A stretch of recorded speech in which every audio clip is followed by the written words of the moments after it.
Thank you, Lorenza, for joining us here today. We apologize for the delay. And there she is. Hi, Fabiana. Hi, everybody.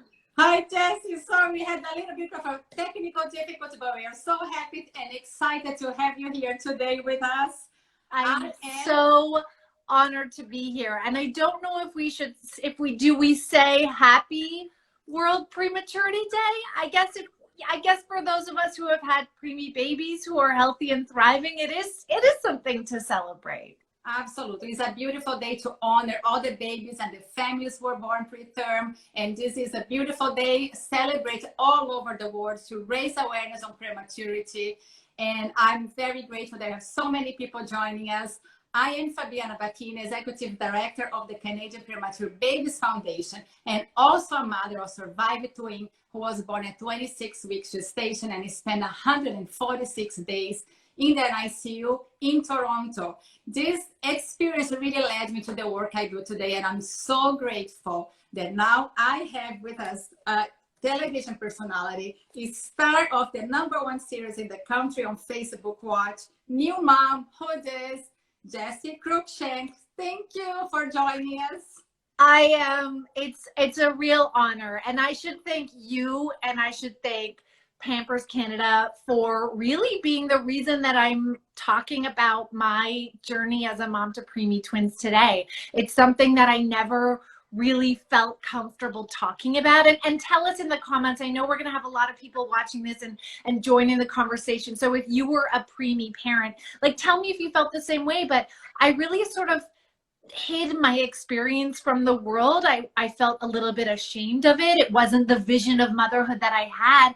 And when Pampers came to me about this campaign and told me all of the amazing things that they're going to be doing and asked me to share my story, sort of in solidarity with other moms out there, I was really honored to do it. So thank you, Fabiana, and all the work that you do. And thanks to Pampers Canada for just kind of pushing me to share my story. Absolutely. And it's exactly why you're here today. And we're so grateful to have you share your story so authentically and raw. And today is World Prematurity Day, and November is Prematurity Awareness Month. And Pampers has a long history of supporting preemie babies and has partnered with us earlier this year, providing $200,000 in donation for a technology grant that 8 NICUs across Canada received to keep parents connected through the pandemic. And you know, the situation in the hospitals is not going to change so soon with the pandemic. And you really want to keep parents connected with their babies, with their grandparents, with other siblings at home. And right now, we are grateful to partner with Pampers one more time for Pampers for Preemies campaign, where Pampers is donating more than 200,000 diapers to Canadian families via the Canadian Premature Babies Foundation. I'm giving us, I'm going to put the heart emojis. It's like, it just makes me so happy. And can I just remind everybody who's jumping in the comments, I'm seeing your stories, I'm seeing your emojis, and you're writing us about your twins and your preemies. Keep doing that. But also, every time you use the hashtag Pampers for Preemies, be it on this live, in your feed, on my feed, on the Pampers Canada feed, Pampers Canada will donate 1 extra diaper to a Canadian NICU family in need. So, like, we've already, I've seen thousands of hashtag on my have the hashtag on my feed alone. So keep it up in this live. Pampers for Preemies, Pampers for Preemies. Absolutely. For those who are joining us here right now, it is World Prematurity Day, and we are here with Jessi Cruickshank, who is a mother of twin boys who were born preterm. And we also know there are a lot of parents who had premature babies here on this live, and we'd like you to let us know how many days we spent in ICU. And every time you make a comment or ask Jessi a question, please use the hashtag Pampers for Preemies. So 1 diaper will be donated to NICU families. But Jessi, we are eager to learn a little bit more about your story. You were expecting twins. Were you aware that you were a higher risk of delivering your babies earlier? Yeah, that's a great question. Yes, we had quite a challenging pregnancy. I had mono-di identical twins, which were kind of at risk regardless, sharing 1 placenta. I had an in utero surgery where my boys, oh my God, Fabiana, we haven't even started and I can already feel the tears. And I glued on eyelashes for this. Okay, they might be off by the end. So we had to go through a surgery while I was pregnant, and the boys had a 30% chance of both surviving. When they did survive, by some miracle, I was obviously, the rest of my pregnancy, I was on bed rest, doing everything that I could to keep them growing and healthy. So we knew that they would probably be delivered early. And I'm saying it is a luxury, because I did have the luxury of at least expecting that they might go to the NICU. I think, my heart goes out to all of those parents who expect a full-term pregnancy, expect a healthy baby, and that's not what happens, and suddenly they're in the NICU without any mental preparation. I was prepared a little bit, but nothing prepares you for me at 35 weeks, delivering the boys. They were 3 and 4 pounds, which was much smaller than everyone had expected. I got probably 10 seconds of holding them in my arms, and then they were pulled out of my arms, put in incubators, whisked off to the NICU, where they were hooked up to oxygen and feeding tubes. And, that's just it certainly wasn't my vision for what my first few days of motherhood would look like. And when I say few days, we were there for a couple of weeks, but to not be able to hold my babies, to not be able to physically touch them for 3.5 days, it was so hard. Absolutely, Jessi. It is heartbreaking, because it's something that, even though you were somewhat prepared, nothing prepared to see your babies hooked up to machines and not being able to do the things that we expected to do. Tell us, when you first walked in the NICU and you saw your tiny babies. For parents who are actually on this life and have no idea how big, small those babies are, I actually have here a Preemie diaper, which it fits on the palm of your hand. And as comparison, this is a newborn size diaper. So, and I think it gives people a perception of how tiny those babies are, that nobody has any idea until we are in the NICU with those babies. I can't believe, because that's our NICU had the Pampers for Preemie's diapers, and those, looking at it now, I can't believe it, because even our guys were so small, we had to do it extra tight, you just can't imagine what that's like, to hold a 3-pound baby in the palm of your hand. And like you said, to see them hooked up to machines. And this really sticks out as I haven't consulted with my husband as to whether or not I can share his very personal experience, but I'm going to, because I promised I would share everything on this live.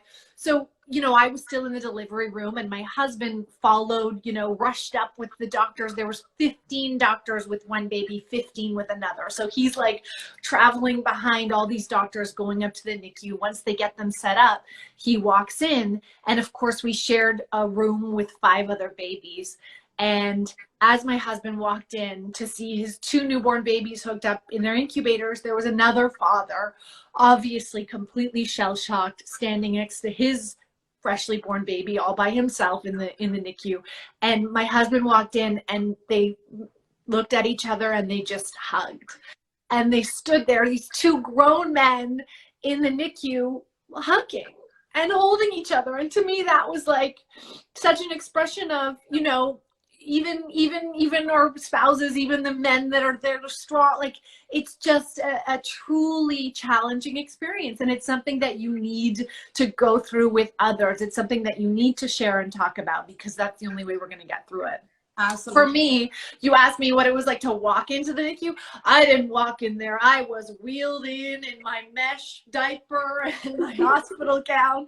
I had imagined, Fabiana, full disclosure, I had packed not 1, not 2, but 3 adorable floral satin robes to take to the hospital, because I had seen influencers and these perfect moms taking their perfect pictures with their floral robes in the hospital, and I actually imagined that would be my reality. It certainly was not. So I was wheeled into the NICU, and the challenging thing is you don't even have an opportunity to really get to know your child. Everything that we're taught or that we believe about our first days of motherhood is skin to skin, holding, connecting, singing. And here you are looking at this thing. I couldn't even tell what they looked like. I was like, do they have my eyes? I don't know. The ability to connect with them is is missing in the way that you're hoping for. And I think for me, I felt in those first few days like I had failed as a mother. Like, you know, the first thing you're supposed to do is hold and comfort your baby, and I couldn't even do that. Absolutely. This is such a emotion and a feeling that many parents experience, because you have the guilt. Why can't I do this with my child? This is not how I envisioned these first days to be. And you feel powerless because there's not much you can do on the very first days. So we shared before that you're pumping because you also could not breastfeed the babies. Talk to us a little bit about that, how challenging or easy that was for you on the first few days. Oh, it's so hard. It's so hard. Again, I think I packed those floral robes because I imagined I would be tandem breastfeeding in my robe with like ethereal lighting.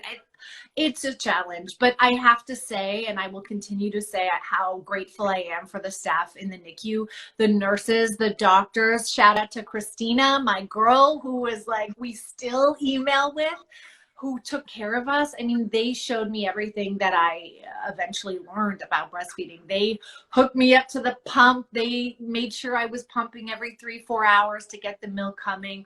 And they sort of, you know, taught me eventually how to get the boys to latch. Of course, my boys were so little, they needed tubes to help them feed. They were not able to latch for quite some time. So breastfeeding was a challenge, and it did take a while. I don't think I was actually successfully breastfeeding them until we were a few weeks home, like until they were at least a month or over a month old, when they had the strength to feed. But trust me, I was looking like Pamela Anderson after like 2 weeks. I was, my body was ready to go. My babies just took a little while to catch up. And this is so important that you point that out, because for parents who deliver a late preterm baby, they expect the baby to latch right away, to start feeding right away. And those babies have so many challenges with feeding. There's no stamina to keep breathing and sucking and swallowing at the same time. So that challenge is not only for extremely preterm babies, when parents have to start pumping when they deliver 22, 23 weeks, 24 weeks gestation, but also for late preterm parents like yourself, because it is challenging for any baby that is born preterm, because they have to learn how to coordinate. And for us moms, okay, the work we can do, we pump, and it is hard work, and it's very important to acknowledge that. Yeah, and by the way, I'm seeing everybody jumping in with the hashtag Pampers for Preemies. Thank you for your donations. But one thing that you just reminded me of is that when you're in the NICU, your whole goal is to get your baby healthy and strong enough to leave the NICU. And so feeding is not that ethereal experience. Feeding is very much every 3 hours, X amount of ounces. You're basically raising robots. At least that was our experience. And so that never left us. I mean, even when the boys were almost 1, we were still feeding them a certain amount, you know, whether it was my pumped milk, whether it was a combination of pumped milk and formula, like we were still feeding them in order to get them healthy and strong. I never had the option to feed my boys on demand. I never had the option to just kind of like, it was really, we were more in survival mode for a long time. And that's another expectation, I think, that NICU moms have to shift. Absolutely. Let's go back to the education piece, because you mentioned that thanks to the staff in the NICU, you're able to understand the pumping and feeding the babies. How important it was for you to receive not only that piece of information and education, but everything else that was related to the stay of your babies, but also preparing you to go home? That's the funny thing. And this is really what I learned, is that initially, like I said, I was embarrassed. This was not what I wanted. I will never forget. We went in to file, you know, to file for their birth certificates on the maternity floor. And I walked through and I'm seeing room after room of like these moms with their perfect newborn babies, cradling them and feeding them. And I, like, as I am now, I just stopped in the middle of the maternity ward and started to cry. And like, it wasn't, that wasn't what I was experiencing. And I felt like I was seeing an experience that I was being robbed of, you know, and I would have to file for the birth certificate and then go up and sit there and look at them through glass. And I felt angry and I felt jealous. And I think after that, I really had to learn to shift my expectations of what my experience was going to be as a new mom. And oh God, yeah. I just like, for me, when I realized how lucky I was to have this staff, this team of doctors who were there to keep my babies healthy and help them become healthy, you know, that's when I started to really appreciate that and appreciate every single moment with those doctors. And as they got healthier and as the time started ticking and we realized we would be taking them home soon, then I started to go like, whoa, I'm not ready to take them home. I still need to learn how to do this and this. Like, so, you know, I really did become dependent on those doctors. And I think for anybody who's in the NICU now or might be in the future, it's like you have to appreciate that built-in education. While it's not an ideal situation, it certainly is lucky to have the resources that you have there. Absolutely. Just to answer somebody's question here, if a baby is born premature, is below 37 weeks. Anything below 37 weeks is considered a premature baby. Of course, you have the early preterm baby, the extreme preterm baby, all the way to late preterm. But that is the how we define prematurity. But Jessi, thank you so much for sharing. That is so very important that people actually hear those stories, and we know how the stories connect us all. There is this bond between parents, and I feel that a lot of parents who experience an ICU are extremely grateful to the staff, as you are, because yes, we do become dependent of them, but the whole goal of educating parents is really to prepare us with enough education, empower us to leave the hospital and live the life with the baby and advocate for those babies, because a lot of times we have to become those mama and papa bears to raise those babies, because it's not always an easy road when you go home, and I want to talk to you about that as well. But while you're in the ICU, which strategies that you use that really help you during the days that you were there with the babies and you watch them going through procedures and feeding through the tubes and having oxygen? What helped you and your husband at that time? Well, we were there constantly. We were really lucky. I know people's experience now during COVID is much different. I know that it's got to be exponentially more challenging when one parent can be in and not, but both of us were there, and we were there like from 6 a.m. until 9 p.m., like all day.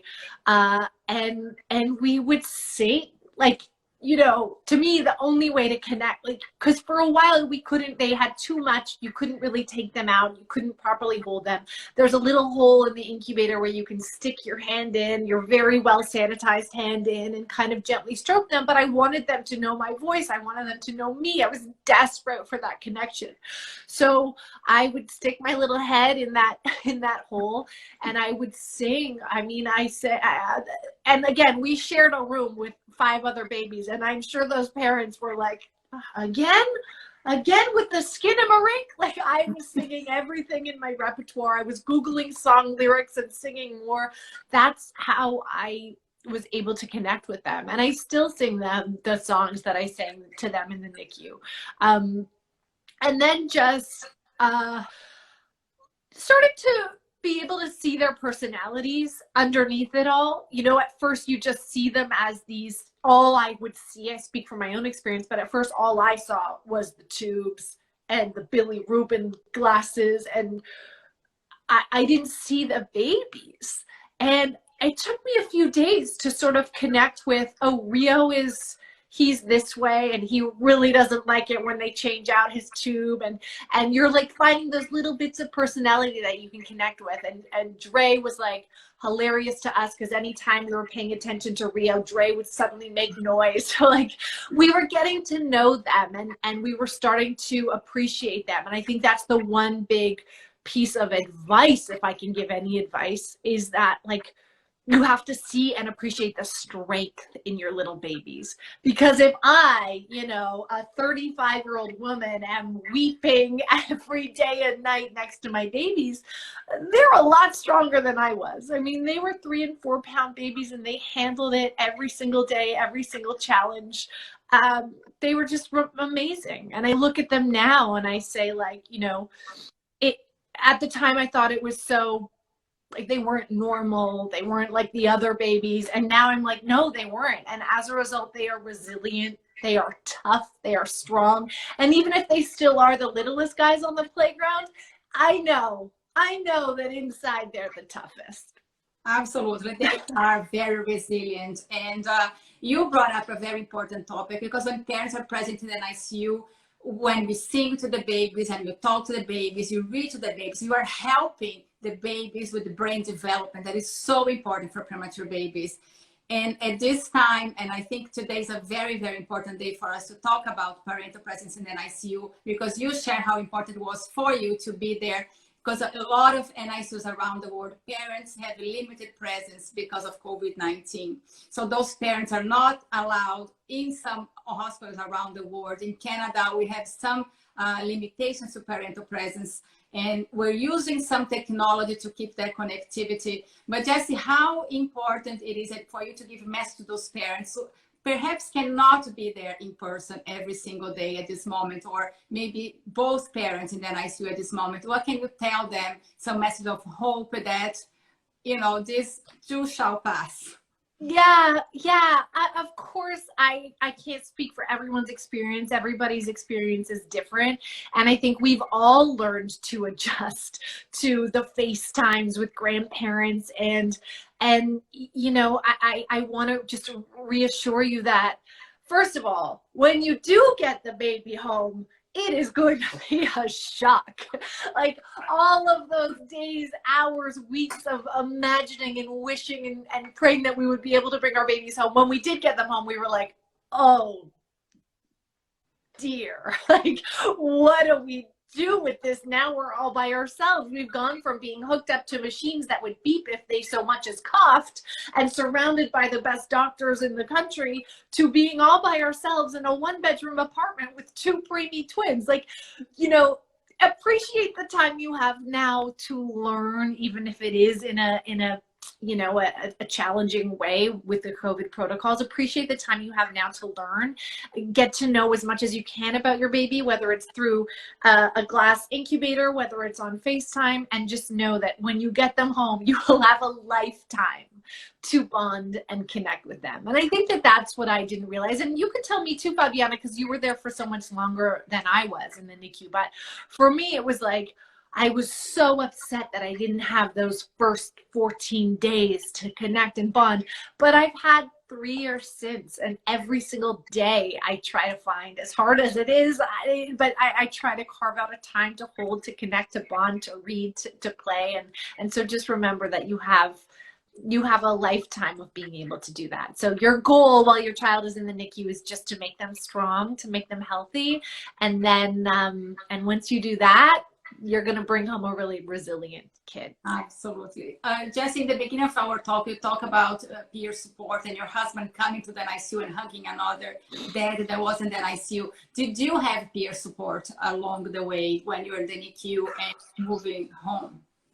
Yeah, I mean, if I'm being honest, like, now that I'm thinking about it, I didn't have a friend who had the experience. I didn't know anyone who had the experience.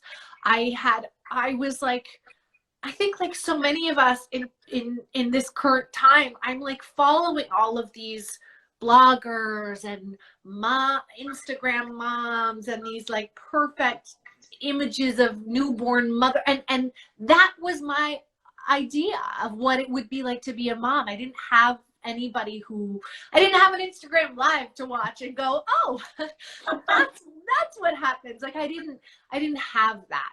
So even I remember even being I remember even being uncomfortable to send like my best friends and my family pictures, because I thought, like, nobody wants to see this. nobody wants to see this baby hooked up to tubes. Like, they want to see a healthy baby in like a cute hat. And that wasn't my babies. So I didn't even send pictures to people. It was like I was ashamed, or like I was hiding, you know, the greatest joy of my life. Absolutely. And of course I had my parents, and of course I had, but you know, it can feel very lonely. And I do want to say, sorry, you guys, again, my eyelashes are I'm just going to tear them off at the end of this. Okay, Fabiana? One thing that we did do was we became really close with that dad who my husband embraced at the beginning of the experience, with a mom whose incubator was on the other side. And now my little boys, we live blocks away from that mom and her little 3-year-old, and our boys they all still play together. And it's like this magical thing that they not only, you know, were born in the same hospital, but that they went through the same thing together. So finding those connections with other moms who have been through it, I think is a really valuable and important thing for parents to do. Absolutely. There's a lot of messages of support to you and this journey that you've been through. And it is a lonely journey that all NICU parents experience and face and share with us, because it's very hard when you're expecting these babies and you bring the beautiful outfits to the hospital, or you hope to bring these beautiful outfits to the hospital, and then all of a sudden your baby doesn't look anything like a baby, especially extreme preterm babies that the eyes are still fused and there's no cartilage in their ears, their skin is not completely and the color is purple. So it is very hard and it's very difficult. It is very time for families to connect with their friends and families, because how can you even explain what it is? How can you even or celebrate that your baby came off a CPAP or a ventilator and now your baby's not on oxygen anymore? Only another NICU parent will understand that. And I think you, by sharing your story so raw and it's so recent, because 3 years is not a very long time, and we really appreciate that. Our community is very grateful to you for sharing it, because families do feel alone, and a lot of families do feel ashamed and feel so much guilt that they don't share widely their stories. And I'm so grateful for you to be doing that today, in this very, very important day worldwide, to raise awareness on prematurity. Because right now we know through research that any baby born preterm can have long impact and long-term consequences. And we don't know what's going to happen once your baby home. So this is the next piece I want to talk to you about, that transitioning to home. Because now you're bringing these babies, your eyes still look great. I was like, everything on? Okay. You're still on. You're bringing those 2 babies home who require special care during the NICU, and now you're going home with no alarms, no monitors, pretty much by yourself with no doctors or nurses. How was that transition period for you? It was the scariest thing in the world. We had one baby. Dre came home 4 days earlier than Rio. So now we have one baby at home, and we're running. One of us is going to the NICU to be with Rio, and the other one is home alone with the 4-pound baby. So that was a challenge in and of itself. But it's like I think every new parent knows the fear of, is my baby breathing? Is everything okay? Like you don't sleep for a while. You're just constantly concerned that your baby is okay. Everyone goes through that. And for us, it was tenfold, because we were so used to them being hooked up to every device and surrounded by medical professionals. So bringing them home was a real challenge. Again, they were so small. They were 4 pounds when we brought them home, which was the weight limit to the car seat safe weight is 4 pounds. So you legally can't put your baby in a car seat until they're 4 pounds. So once our boys hit 4 pounds, we were able to take them home, and like we bathed them in a Tupperware container. Like, they were so small. We had our little Pampers for Preemie's diapers, which, again, if you still have that, please show everyone who's joined us. It's like the tiniest little softest diaper. You're like, I just couldn't believe that we were being entrusted to take care of these two fragile little beings. But you know, we had learned a lot in the NICU, and we tried to put all of our knowledge to use. And thankfully, we were both able to have time off together, my husband and I, which I know was a really important thing, is that he was able to take paternity leave and be with me. And yeah, we just did our best. And you know, of course, there were things that I always thought, I'm not doing enough of this, I'm not feeding them properly, I'm not doing this.